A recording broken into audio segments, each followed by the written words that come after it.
Last time on Low Budget Binge.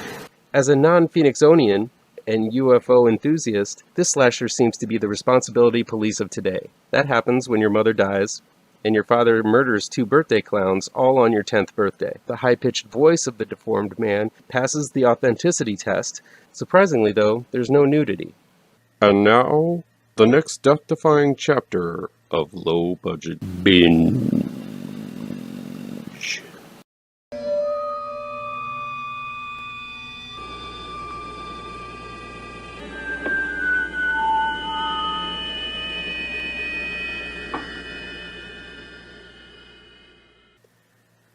Welcome back to ML Miller Frights, a part of the Kings of Horror Network. I'm ML Miller. Before we begin, remember to give this video a like, share with your buddies across the electronic superhighway, click subscribe to this channel, and don't forget to ring that bell for notifications. Please get the word out to new folks so we can make this channel bigger and better. Low Budget Binge travels down the path less traveled to look at low budget, no budget, and sometimes international films that never get that top billing you see in the usual Hollywood fare. Still, I've found that they often have that certain something special. I'll indicate in the review down below where you can find these films along with their trailers. Here we go. First up is Furry Nights. It's streaming on Tubi. When a group of amateur filmmakers head out to the woods to film a monster movie, they happen upon a furry party in the middle of the woods. For those who don't know, furries are people who dress up in fur-covered animal costumes and masks and meet to have anonymous sex with one another. When one of the actors, who is conveniently armed with a rifle, shoots a furry, thinking it's a real bear, the rest of the furries produce chainsaws, axes, guns, and machetes and begin hunting the filmmakers and actors through the woods. Don't ask me where they were keeping the chainsaw. There are a lot of problems with Furry Nights. The quote-unquote bear that is shot in no way looks like a real bear, and one would have to be blind drunk and brainless to make that mistake. As I said before, the furries seem to have weapons on hand just in case someone shoots one of them and they have to murder them back. The sound is dodgy from minute one. It cuts in and out through the earlier scenes, which makes any and all subplots a muddled mess. Finally, there are large scenes that either happen off-panel or are simply explained by the cast, most likely due to budgetary restrictions. There are moments all the way through the film where the masked actors seem like they don't know when the scene is over and are kind of just making stuff up as they go along. But some of the costumes are disturbing, especially when armed with a chainsaw or machete. Apparently someone in the group hit a deer while driving to the location. They talk about it, but we don't see it. And I think that's a mistake, as seeing it would have been a powerful metaphor for the drama that is about to happen when the furries attack. One of the biggest frustrations I had was that the film doesn't have the guts to show the furries having sex. Furry love doesn't really do it for me, and I'm not saying I wanted to see full penetration, but if you're going to make a movie about furries, go for the gold, man. The furries are shown having a party, and it's practically G-rated as they just rub up and down against one another and make squeaking sounds. Had they gone the extra mile and not gone for the cartoon version of a furry party, it might have added some gravitas to the film and the furries themselves. Now, that's a mighty long list of bad going against Furry Nights, but all of that happens in about the first half hour. Once the furries pounce, it becomes a much more interesting movie. Casting the group of furries as deviant psychopaths might be offensive to those who just like a furry good time, but at least seeing these masked monsters go crazy looks and feels creepy. There's one extremely well-timed jump scare that really sets off the roller coaster that Furry Nights becomes. There's fun carnage, ultraviolence, extremely gory bits, and some successful comedy that really turned my feelings around on this one. Had the first 20 to 30 minutes been as batshit crazy, I would have wholeheartedly recommended this odd little movie. Sadly, Furry Nights is an uneven film, but at least it gets most of the bad stuff out of the way in the beginning, leaving all of the good stuff in the last half. If you take a chance on this one, power through those first rough scenes. I guarantee Furry Nights gets better as it goes on. The Room is new on Blu-ray and DVD, and it is also streaming on Shudder. And no, I'm not talking about Tommy Wiseau's classic Trainwreck midnight movie. This version of The Room is a modern-day fairy tale that retains the twisted and ruthless moral center of the oldest versions of those stories. Kate and Matt, played by Olga Kurylenko and Kevin Jensens, are a happy couple who decide to move into a large mansion in the country and plan to renovate it. While doing so, they discover a secret door wallpapered over, leading to a room they didn't know existed. Inside the room, they discover that anything they wish for comes true. The catch is that whatever they wish for must stay inside the home, lest it disintegrate into ash as soon as it leaves the property. While the couple are having fun playing around with the priceless art, all kinds of playful knickknacks, and whatever their hearts desire, what Kate really wants is a child, though it's been established that she is unable to do so. One night, after a large amount of alcohol and boredom, Kate wishes for a child, signaling the beginning of the end for this happy home.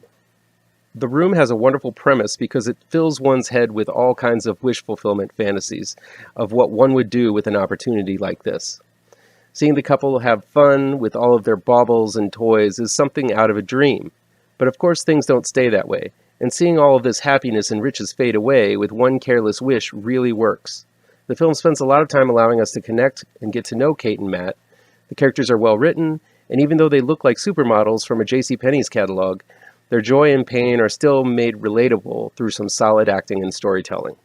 Things start getting deeply psychologically dark as the relationship between mother, father, and child gets twisted around into all kinds of uncomfortable Freudian pretzels. The battle signifies a lot of the dark side of relationships in families, and I quite like the risk this film took in playing them out, since these are issues that not a lot of films dare venture into.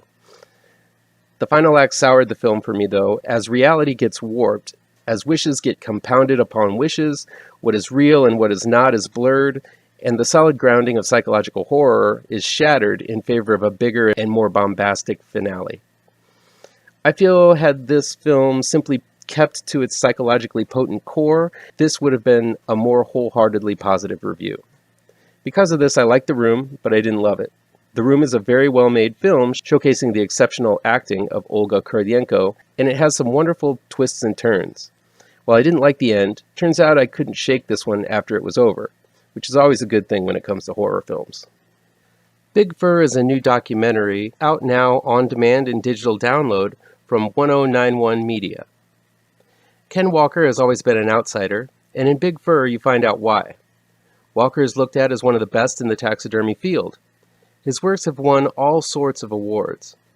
Now he's tackling his most challenging taxidermy work yet, Bigfoot. Big Fur follows the life of Ken Walker, depicting his formative years when he became fascinated with taxidermy, all the way to his dreams of recreating one of the most elusive creatures known to man. Through the course of the film, we get to know Ken, his family, and what it's like living with his obsession with taxidermy. For Ken, it's much more than simply stuffing an animal. He tries to capture the life it no longer has, through posture, presence, and pure emotion. Even among his peers, Ken is looked at as a true artisan of his craft. The film follows Ken from the inception of this idea of recreating the creature to the detailed construction of every last part of the beast. We see Ken pick out the giant styrofoam from which he carves the shape, the fur which he pieces together from different kinds of animals, and the all-important eyes. The film kind of skids off course in the last 20 minutes as we are made privy to a scandal that Ken is involved in. I won't reveal it here, but it does take the documentary on a detour that I think was too late in the film to mention and kind of distracts from the Bigfoot sculpture itself.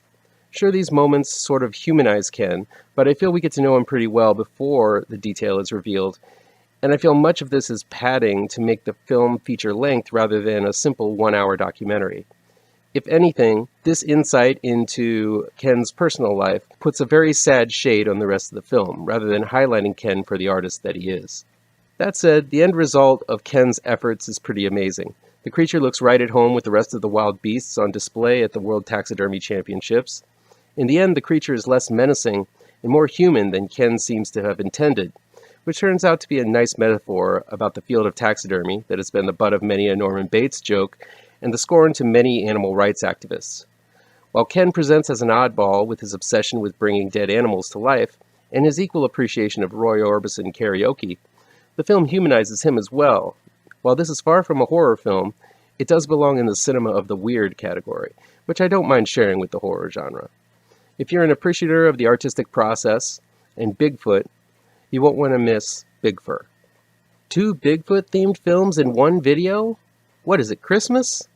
New on-demand and digital download from Uncorked Entertainment is Monstrous. When their friend goes missing on a trip from Michigan to Whitehall, New York, Sylvia and Jamie, played by Anna Shields and Grant Schumacher, are devastated. It seems many women have gone missing in the Whitehall area, and Jamie is convinced it's because of the heavy Sasquatch activity. When Jamie answers an ad on Facebook to share a ride to go to Whitehall, he plans on figuring out what happened to his friend. But when he can't go due to the curse of a bad burrito, he sends Sylvia in his place. This is where Alex, played by Rachel Finnegar, comes in. Alex turns out to be the rideshare, and Sylvia feels safe to go on a trip with her because she's a woman instead of a guy that they were expecting.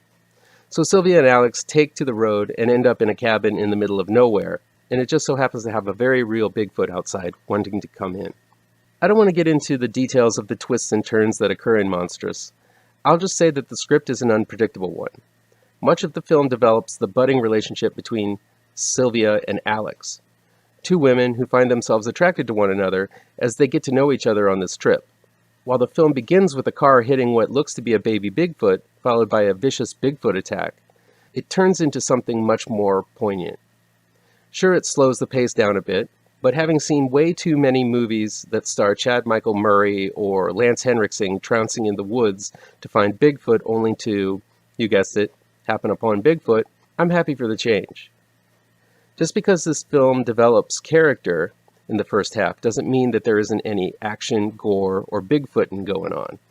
Unlike many Bigfoot films, there's a reason Bigfoot is attacking this cabin and stalking these girls. The film does a great job of doing some sleight of hand in regards to what is going on and what everybody's motivations are, including the Bigfoots. The attacks are brutal, leaving the actors completely messed up and battered. I also love that they really showcase the size of the Bigfoot as being utterly, well, monstrous in size, standing at least 9 feet tall. While I had some issues with the Bigfoot mask, director Bruce Wemple smartly only shows its face for one brief scene. The rest of the time, it's just a mass of hair and muscle, pummeling, stomping, and tearing through anything in its path. By focusing on the size rather than the distinguishing features like hands and face, you don't run into the issue of it simply looking like a guy in a monkey suit. Filled with a lot of heart and soul, but never forgetting to be character-driven, exciting, and downright brutal at times, Monstrous is one of the better Bigfoot films out there. Finally, we have Dead Dicks, which is out now on Blu-ray and DVD from Artsploitation Film, and it's also available on demand and digital download. When her mentally ill brother, Richie, Heston Horwin, doesn't pick up the phone after urgently calling her multiple times, Becca, played by Jillian Harris, leaves work to check up on him. What she finds is Richie's dead body hanging in the closet. After breaking down and crying, Becca is shocked to see another naked Richie walking around the apartment eating cereal. It seems after attempting suicide, Richie finds out that another fully developed copy of his body emerges from a stain in his wall that looks like a vagina. He knows this because he's tried it numerous times before. Attempting to process all of this information, Becca attempts to do what she usually does: clean up Richie's messes. While there are some shocking moments of horror and twisted otherworldly cosmosis going on in Dead Dicks, at its core, the film is a heartfelt and heartbreaking story of the love between a brother and sister. Horwin and Harris communicate this love in an extremely deft manner. Not so much through words, though they do have multiple conversations about the harmful codependent relationship they have with one another, but they do it more so with the action of the story. Many indie films get to their point through endless amounts of jaw flapping, but while there's a lot of talking about feelings in this one, Dead Dicks also has the action, intrigue, comedy, and horror to back it up. For the most of Dead Dicks, Horwin and Harris are riffing off of one another in Richie's apartment. Surprisingly, though, I wasn't bored a minute of this breezy little sci-fi horror film that really manages to balance the drama with the weird in a way that works. The vagina stain is fantastically realized. The birth of the new body is equally and wonderfully gross. There's a complex story of life, death, and rebirth at play here that says a lot about the human condition.